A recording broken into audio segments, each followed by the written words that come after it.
Xin chào các bạn, hôm nay mình sẽ chia sẻ các bạn món nem nắm.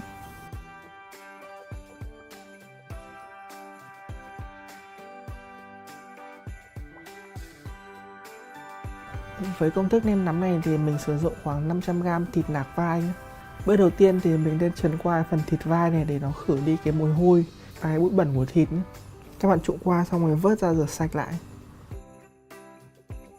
Bây giờ mình sẽ tiến hành luộc lại lần 2. Ở lần này thì mình luộc chín tái khoảng tầm từ 7 đến 80% thôi nhé. Sau thời gian luộc thì bắt đầu mình vớt ra để mình dần cho thịt nó mềm lại. Ở đây mình tận dụng luôn cái nước mà luộc thịt thì bắt đầu mình cho bì vào để luộc luôn nhé.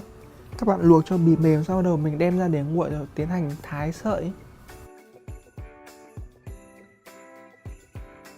Nếu mà các bạn không có búa thì các bạn có thể dùng cái cán dao, các bạn dần cho miếng thịt nó mềm ra.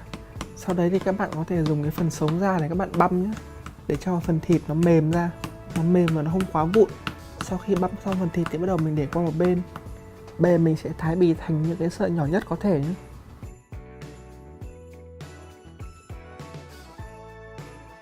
Sau khi thái xong thì bắt đầu mình trộn bì với cả thịt đều với nhau.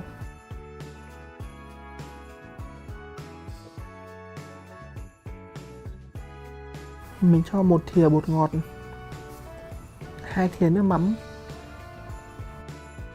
10g tỏi thái lát, 5g ớt. Bây giờ mình bóp thật đều tay nhé, để cho các cái gia vị nó ngấm với nhau.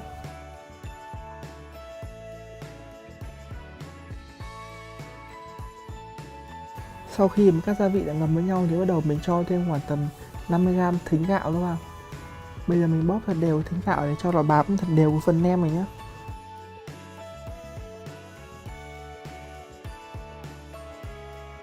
Khi các nguyên liệu đã hòa quyện với nhau thì bắt đầu mình cho vào tay để mình nắm tròn nó lại. Ở đây mình nắm thành những cái nắm nhỏ vừa ăn thôi. Cái món này thì mình nên ăn cùng cả là sung cả là đinh lăng nhé. Với món nem này nếu các bạn ăn không hết thì các bạn có thể bọc kín lại và để trong tủ mát. Khi bọc kín lại thì mình có thể bảo quản được từ 3 đến 4 hôm. Nhưng ngon nhất vẫn là sau khi mình vừa mới làm xong và ăn ngay trong ngày. Hy vọng qua sự chia sẻ của mình thì các bạn có thể làm thành công cái món nem này nhé.